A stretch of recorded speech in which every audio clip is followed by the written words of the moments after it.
नमस्कार दोस्तों, एक बार फिर से मेरे यूट्यूब चैनल पर आप सबका स्वागत है। तो बहुत सारे आज मैसेजेस आए। मॉडर्न पॉलिटिकल फिलॉसफी के जितने भी क्वेश्चन थे वो मेरे नोट्स से ही आए थे। और जितने भी ईयर एग्जाम होंगे आगे आने वाले भी ईयर्स में वहीं से क्वेश्चन आएंगे।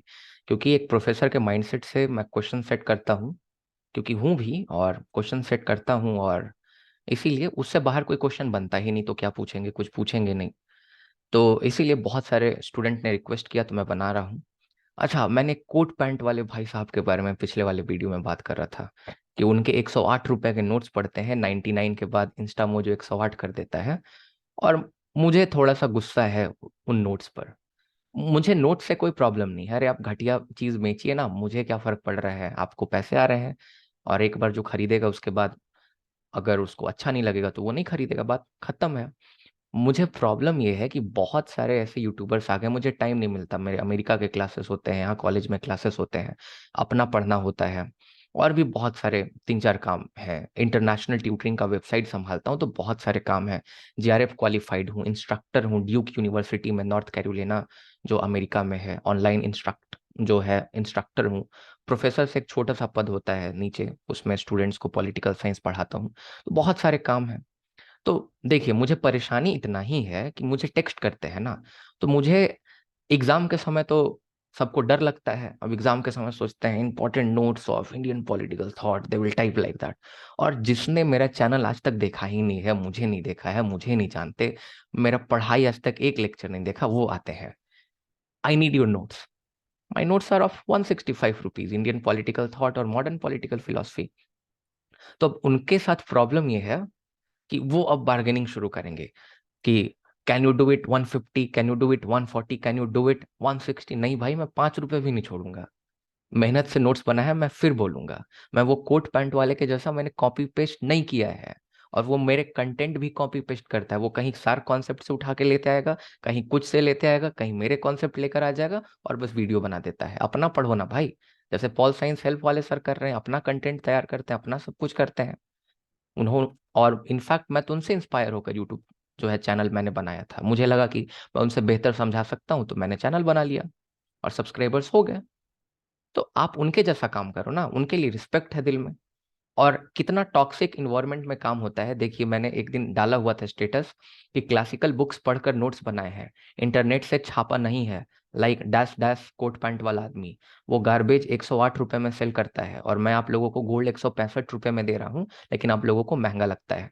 तो मैं, अच्छा नाम भी आता है, अच्छा तो बहुत सारे ये नाम के लोग होंगे।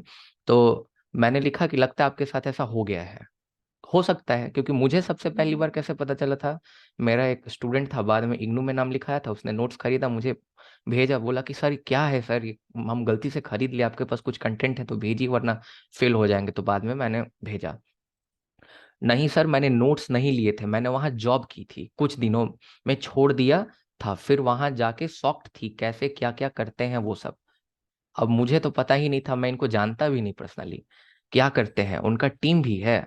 उतना फालतू कंटेंट के लिए टीम क्योंकि मेरा टीम नहीं है, मैं अकेले काम करता हूँ। मेरा इंटरनेशनल ट्यूटरिंग में टीम है, जो मैं नोबल लर्नर्स मेरा वेबसाइट है। तो हाँ सर, कुछ ज़्यादा ही बड़ी टीम है, और ऐसे ही है वहाँ। इतना टॉक्सिक इन्वायरमेंट, अभी उन्होंने अपना एक न्यू बहुत बड़ा इंस्टीट्यूट भी ओपन किया है। उनके टीम मेंबर्स ही गूगल वगैरह से कॉपी पेस्ट करके नोट्स बनाते हैं। ये तो कुल मिला के बात है। मेरे नोट्स के रिस्पॉन्स देखिए, ये अजहर है, मेरे स्टूडेंट हैं, बहुत दिन से मैं इनको जानता हूँ। ये शहीद भगत सिंह कॉलेज में है। ये इन्होंने अभी रिक्वेस्ट किया बनाने के लिए मुझे ये वीडियो इंपॉर्टेंट क्वेश्चन पर। ये किसका था, ये तो लगता है अजहर का ही कॉपी पेस्ट हो गया, और मैंने सब क्वेश्चन मंगवाए उन लोगों से। ये मेरे ख्याल से कोई जसलीन कपूर करके थी, ये थी, कौन से कॉलेज की थी पता नहीं, कॉलेज अभी यहाँ पे नहीं लिखा हुआ है। इन्होंने मेरा आईपीटी का नोट्स बाय किया। अच्छा, ये माता सुंदरी कॉलेज की थी, और माता सुंदरी कॉलेज में सीयूईटी पीजी बैच में एक मेरी स्टूडेंट भी हैं, जो कि बैच की पेड स्टूडेंट है, मुस्कान भारद्वाज नाम है, वो टॉपर भी थी इस बार। फिर जाकिर हुसैन कॉलेज से पता नहीं किसका मैसेज है, शायद कोई राहुल नाम के थे, उनका मैसेज है। तो ये भी आईपीटी मांग रहे थे, तो मैंने पूछा कैसा गया पेपर, बढ़िया गया पेपर, प्लीज आप क्वेश्चन भेज सकते हैं, सब नोट से ही आया होगा। हाँ बिल्कुल, 8 क्वेश्चन प्रिपेयर करके गया था, पूरा मैच कर गया। तो ये सब रिस्पॉन्सेस हैं, बहुत सारे रिस्पॉन्सेज हैं, मैं इतना सारा बताऊंगा। ये मेरे ईशांत हैं, और इनका तो इंटरव्यू मैं काफी जल्दी लेकर आ रहा हूँ। He is the most brilliant student of my batch. Most brilliant student.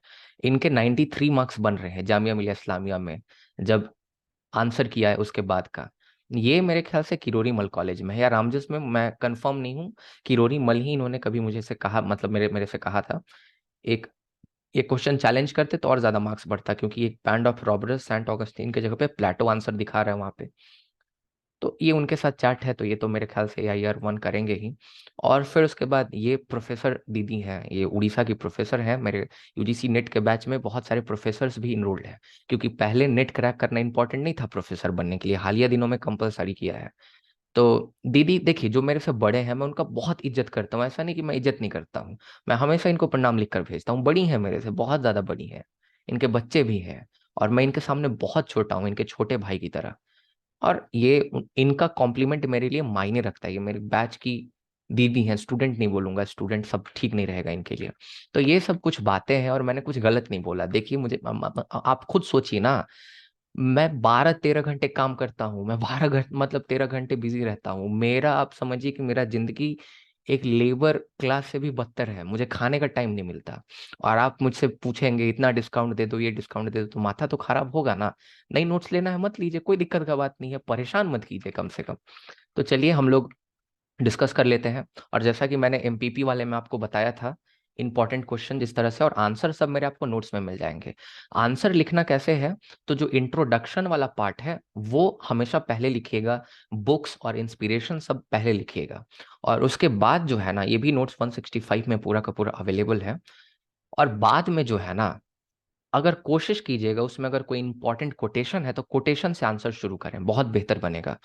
Quotation से आंसर, जैसे मैंने ट्रिस्ट विथ डेस्टिनी वाला जो स्पीच है नेहरू जी का, उसको कोट किया है अपने नोट्स में, क्योंकि वहां सेक्युलरिज्म को बहुत अच्छे तरह से डिफाइन किया है नेहरू जी ने। तो ट्रिस्ट ऑफ विथ डेस्टिनी वो बस रट के भूल जाना रहता है एग्जाम में लिखने के लिए, बस एग्जाम में लिखिए। अगर आप उस कोट से शुरू कीजिएगा नेहरू जी को, या फिर आप अगर कोई किसी का फेमस थिंकर का स्टेटमेंट है, जैसे टैगोर जी के बारे में कुछ सुभाष चंद्र बोस बोलते हैं, तो वो सब लिख के ऐसे कोटेशन मार्क देकर अगर शुरू कीजिएगा तो अच्छे मार्क्स मिलते हैं। तो ये एक तरीका होता है बेहतर तरीके से आंसर को बिगिन करने का, एक कोटेशन से, ये सबसे बेहतर तरीका होता है। दूसरा क्या होता है, पॉइंट वाइज पॉइंट लिखिए। पॉइंट वाइज पॉइंट मतलब हेडिंग और सब हेडिंग बनाकर, ठीक है ना। पहले हेडिंग दीजिए, फिर सब हेडिंग में लिखिए। क्योंकि मैंने MPP वाले में भी बताया था आपको कि मेरे एक सेंट जेवियर्स कॉलेज के टीचर ने कह दिया, जो कि मतलब JNU से प्रोफेसर थी, आई थी पढ़ के, तो उन्होंने कहा पैरा वाइज लिखो, पैरा वाइज पैरा ही लिखना है। और मैंने उस चीज को पकड़ लिया। उन्होंने तो मुझे ठीक मार्क्स दिए इंडियन फॉरेन पॉलिसी में सेमेस्टर 6 में। पर मैं जब DU में गया मास्टर्स करने, तो मेरे नंबर कट गए सेमेस्टर 1 में। और मेरे से जिसको कम नॉलेज था, जिसने मेरे नोट से पढ़ा था, उसके मेरे से कुछ ज्यादा नंबर आ गए। और DU में मार्क्स करना मास्टर्स में बड़ा टफ होता है। तो मैं फिर वैसे हेडिंग सब हेडिंग देकर लिखने लगा, बाकी स्टूडेंट्स के जैसे। तो वैसे ही लिखिए। कोई आपको अगर बेवकूफ़ बनाता है या बड़ा भाषण देता है कि हम बहुत जानते हैं, पैरा वाइज पैरा लिखना है, ये करो वो करो, हेडिंग नहीं देते हैं, स्पेस नहीं छोड़ता, वाहियात बातें हैं, डोंट बिलीव ऑन दम, क्योंकि मैं फंस चुका हूँ। तो सबसे पहला यूनिट है introduction to modern political thought. इसमें आपको जो है कैरेक्टरिस्टिक जो है मॉडर्न पॉलिटिकल थॉट का, ये लिखने के लिए आएगा।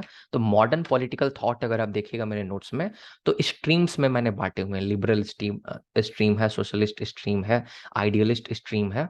तो उसको आपको क्लासिफाई करके, मार्क्सिस्ट स्ट्रीम है तो क्लासिफाई करके आपको उसके कैरेक्टरिस्टिक, उसके थिंकर्स, उसके कुछ थिंकर्स के नाम आपको लिखा देने हैं, उसमें लिख लिख देने हैं। तो इस तरह से आपका होगा।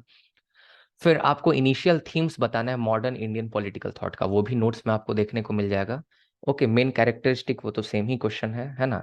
डिस्कस द डिफरेंट फेजेस, तो डिफरेंट फेजेस है। सबसे पहले आपका दलित फेज आया, तो फेजेस दिए हुए हैं, जैसे अंबेडकर किसी फेज को लीड कर रहे हैं, किसी फेज को गांधी जी लीड कर रहे हैं। तो इस तरह से phases Indian modern political thought के रहे हैं। सैलिएंट फीचर जो है, तो सैलिएंट फीचर फिर से पूछेगा, तो क्लासिफाई कर दीजिएगा कि इंडियन पॉलिटिकल थॉट को इतने सारे स्ट्रीम्स में बांटा गया है, और हर एक स्ट्रीम के कुछ आप उसमें फीचर्स मेंशन कर दीजिएगा।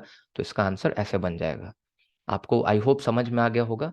राजा राम मोहन रॉय, और देखिए 8 क्वेश्चन बनाने हैं ना, 8 में से 4, तो 8 थिंकर्स को ठीक से प्रिपेयर करके चाहिए, सबको करने का जरूरत नहीं है। मैं बता दूंगा क्या क्या नहीं करना है, ओके। तो राजा राम मोहन रॉय में मेनली इनके सिविल लिबर्टी से ही आपको क्वेश्चन देखने को मिलेगा। तो जितने भी क्वेश्चन है उसमें आपको सिविल लिबर्टी लिख देना है। और जब मैं सिविल लिबर्टी की बात करता हूं तो उसमें और भी बहुत सारी लिबर्टीज आ जाती हैं।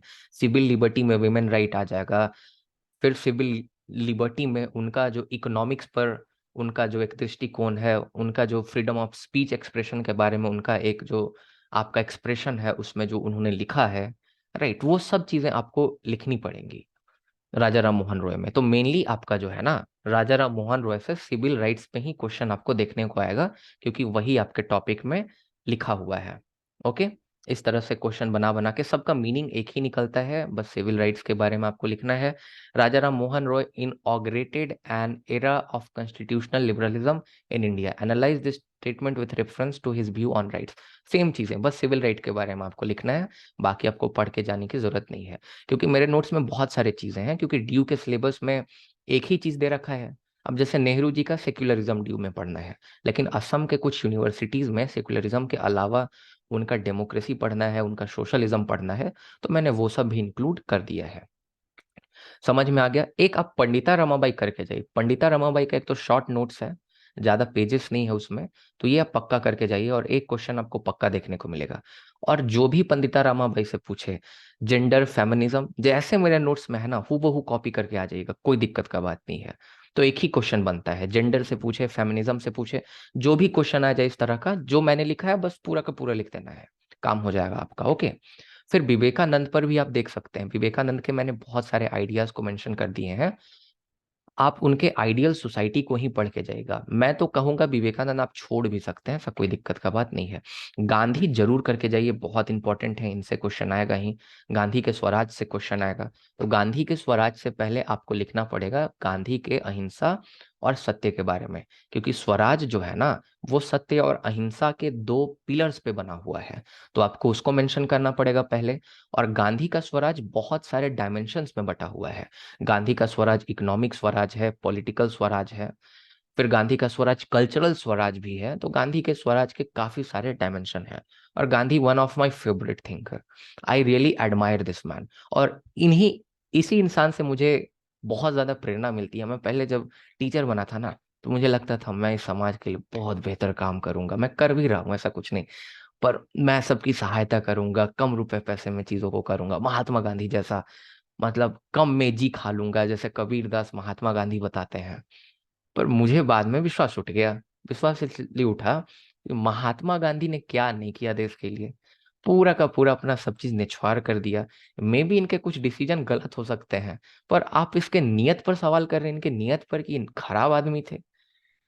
जब महात्मा गांधी को, जिसके बारे में एल्बर्ट आइंस्टाइन ने कहा था कि आगे आने वाले जनरेशन को बिलीव नहीं होगा कि ऐसा हाड़ मांस का कोई पुतला रहा होगा धरती पर, तो बिलीव तो सच में नहीं होता किसी को। तो जब गांधी जी का कोई महत्व नहीं है इस समाज में, गाली देते रहते हैं, तो मैं कौन सा खेत की मूली हूँ? तो मैं भलाई भी करूं, बाद में गाली भी सुनूंगा, तो भलाई करने वाला गाली ही सुनता है। तो इसीलिए ये सब चीजें मुझे यूटोपियन लगी बाद में। Thanks to Mahatma Gandhi and thanks to this society for being so kind to Mahatma Gandhi. उसके बाद अंबेडकर जी पर बिल्कुल, ये यहाँ से बिल्कुल आप इनका सोशल जस्टिस पढ़ के जाइएगा। जो भी क्वेश्चन है सोशल जस्टिस वाला पूरा का पूरा उसमें छाप दे, मतलब उसको चेप देना है, पूरा छाप दीजिएगा, कॉपी पेस्ट कर दीजिएगा। उसमें आपको क्रिटिसिज्म भी लिखा हुआ है, सब चीजें आपको उसमें इंक्लूड हो जाएंगी। उनके कॉन्स्टिट्यूशनल जो प्रोविजंस हैं उन्होंने इंक्लूड करा है अपने दलित कास्ट के लिए और ST SC लोगों के लिए, राइट, वो सोशल जस्टिस के लिए सभी चीजों को आपको लिख देना है, आपका आंसर कंप्लीट हो जाएगा। तो अंबेडकर जी बहुत इंपॉर्टेंट है, गांधी जी इंपॉर्टेंट हो गए। अभी ये दो, और एक पंडिता रमाबाई, मैंने तीन आपको बता दिया।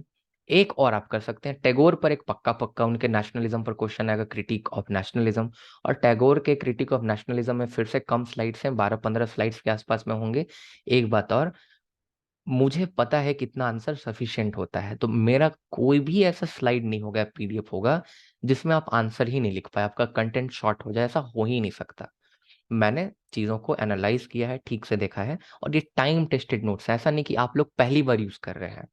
आज से 3-4 साल पहले से स्टूडेंट्स इसको यूज कर करके टॉपर्स हुए हैं। जैसे अभी नाजमीन मलिक सेमेस्टर 5 में आई थिंक PGDAB की स्टूडेंट्स हैं, पैसा वैसा भी मिला है उनको, शायद 900 ऐसा कुछ उन्होंने भेजा था स्क्रीनशॉट। तो नेशनलिज्म जो है वो ग्रेट मियान्स है, इसके बारे में तो नेशनलिज्म को क्रिटिसाइज करना है, तो जो भी क्वेश्चन पूछ ले तो टैगोर बहुत इंपॉर्टेंट हो जाते हैं। इंपॉर्टेंट इसलिए क्योंकि ये आसान है इनको करना। तो अगर आप ये 4 भी टॉपिक करके जाएंगे ना तो आप फंसेंगे नहीं। आप इकबाल के कम्युनिटी को छोड़ सकते हैं, लंबा टॉपिक है, टफ है, इस पर मैंने वीडियो भी नहीं बनाया। बाकी तमाम चीज़ों पर आपको वीडियो भी देखने को मिल जाएगा। आप टॉपिक सर्च करेंगे, वह पढ़ो तो ऐसे, तो वीडियो देखने को मिल जाएगा। और जो कोट पैंट के सिंथेसाइजर्स हैं, एक बार जाकर वीडियो देखिएगा और कंपेयर कीजिएगा कौन कितना जानता है और कितना पढ़ाता है, तब समझ में आ जाएगा। ओके। फिर मैं सावरकर जी को भी मना करूंगा करने के लिए, क्योंकि थोड़ा सा इनका टफ और पेचीदा सा कॉन्सेप्ट है, और हम ये नहीं जानते कि कौन कॉपी आपका करेक्ट करने वाला है। मे बी वो कुछ और सोचता होगा। ये थोड़ा हीटेड टॉपिक रहता हमेशा सावरकर को अटेम्प्ट करना, तो मैं सावरकर जी को अटेम्प्ट करने से मना ही करता हूँ। तो आप नेहरू जी पक्का करके जाइएगा, वेरी वेरी इंपॉर्टेंट। तो अगर आप नेहरू जी को करके जाइएगा तो आपको इनके सेक्युलरिज्म पर ही मेन आपको नोट्स देखने को मिलेगा कि इन्होंने जो कॉन्स्टिट्यूशन में सेक्युलरिज्म को मैनिफेस्ट कराया है, तो बस सेक्युलरिज्म वाला पूरा का पूरा लिख कर आ जाएगा, आपका काम हो जाएगा। राम मनोहर लोहिया बहुत बहुत बहुत इंपॉर्टेंट है। राम मनोहर लोहिया से इनके न्यू सोशलिज्म पर क्वेश्चन आता है। न्यू सोशलिज्म आपका सप्त क्रांतिक तक जो मैंने दे रखा है पूरा का पूरा लिख दीजिएगा, आपका आंसर हो जाएगा। ओके। तो वही मेरे नोट्स में ये सब लिखे हुए हैं। डियर स्टूडेंट्स, ये तो मेरा फेवरेट है, ये मैंने लिया है पॉल साइंस से, हेल्प हेल्प वाले सर से। He is actually a great man, I admire him. पर कुछ कुछ जो मेरा वीडियो कॉपी करते हैं, मुझे गुस्सा आता है। क्यों नहीं आएगा गुस्सा, मेहनत से पढ़ के बनाया हूँ, पूरा छाप दीजिएगा उठा के। पता नहीं, मैं एक दिन चेक कर रहा था ऐसे, तो 10 minute political science, talking polity, पता नहीं कितना कितना चैनल आ गया। और पता है उन सब पर ज्यादा व्यू जाता है। और मैंने अपने स्टूडेंट से पूछा, नेट वाले स्टूडेंट से, कहते हैं कि नेट वाले स्टूडेंट की आप तो एड्यू सीकर वाले से 10 गुना बेहतर पढ़ाते हैं, आपके पास स्टूडेंट्स, आपके सब्सक्राइबर कम क्यों है? तो मेरे एक स्टूडेंट ने कहा आप थंबनेल नहीं ठीक बनाते हैं, थंबनेल अट्रैक्टिव बनाइए। सच में मेरा थंबनेल ठीक नहीं है, मैं कोशिश कर रहा हूँ, फोटो वोटो डालता हूँ। तो क्वेश्चन है, इसके आंसर आपको हर एक यूनिट में आपको देखने को मिल जाएंगे। लैंग्वेज और सेंटेंस जो है वेरी कर सकता है। All the best, best best in the exam सबको। तो ये कुल मिला के बात है। तो क्या क्या आप लोग करके जाइए, आप लोग राम मनोहर लोहिया करके जाइए, जवाहरलाल नेहरू करके जाइए, महात्मा गांधी, अंबेडकर, और 4 टॉपिक हो गए, पंडिता रामाबाई, टैगोर। ये आप 5-7 टॉपिक करके जाइए और बाकी रहने दीजिए। सावरकर जी को छोड़ दीजिए, विवेकानंद जी को छोड़ दीजिए, इकबाल को छोड़ दीजिए, ये सब आप छोड़ सकते हैं, कोई दिक्कत का बात नहीं है। आराम से 8 में से 4 आप लोग अटेम्प्ट कर देंगे, मार्क्स भी आपके अच्छे आएंगे। आई होप आपको समझ में आ गया होगा। और फिर से coat pant synthesizers, you know, there is surveillance which is going on in whole country. You might be knowing about China. I also know some of the tricks and hacks. Okay, अगर आप synthesiser group के हैं, it's all right, you can be, but you know, be very very very decent in the comment box, very decent. ठीक है ना? मैं YouTuber नहीं हूं, मैं फिर से बता दे रहा हूँ, I am not a YouTuber. Okay. और आप लोग कह रहे हैं मैं जल रहा हूँ जल रहा हूँ, अरे मैं क्यों जलूंगा? मैंने, कहना नहीं चाहिए, पर भगवान का आशीर्वाद से मैंने बहुत कुछ अपने लाइफ में अचीव किया है बहुत कम एज में। तो जलने का कोई बात ही नहीं है भाई, मैं क्यों जलूंगा? लेकिन जो गलत करेंगे, मेरे वीडियो के अगर चेपेंगे मेरे से कॉपी करके, तो मुझे गलत लगेगा, मुझे बुरा लगेगा। मैं किसी के वीडियो को कॉपी नहीं करता, मैं खुद से पढ़ाता हूँ। ओके। और यूपीएससी का मैंने कोचिंग भी लिया था जब मैं डीयू में पढ़ता था, सुब्रा रंजन मैम से। हाँ, तो उनका कुछ कुछ कॉन्सेप्ट मैं बताता हूँ, तो टीचर से ही तो पढ़ के इंसान बताता है। और खुद से भी मेहनत करता हूँ। तो बहुत बहुत धन्यवाद, आपका दिन शुभ हो। आई होप आप सबको समझ में आया होगा कैसे आंसर को अप्रोच करना है। नोट्स के लिए 165 रुपीज आप इसी नंबर पर आकर पे कर दें। मैं आपका स्क्रीनशॉट देखूंगा, मैं आधा घंटा के अंदर भेज दूंगा आपको, आप चिंता ना करें, आपके पैसे सेव हैं, सेफ हैं। ओके, ऐसा मत सोचिए कि आपके पैसे खतरे में हैं, आपके साथ प्रैंक हो जाएगा, आपके साथ धोखा हो जाएगा, ऐसा कुछ नहीं है। ओके। तो प्लीज़ एक लाइक करके जाइएगा। मैं बहुत मेहनत करके अभी रात में ये वीडियो बना रहा हूँ, बहुत मेहनत करके, आप बिलीव कीजिए, बहुत सारे काम रहते हैं दिन भर में। तो बहुत बहुत धन्यवाद, आप सबका दिन शुभ हो, गुड नाइट। और अगर दिन में देख रहे हैं तो have a nice day ahead.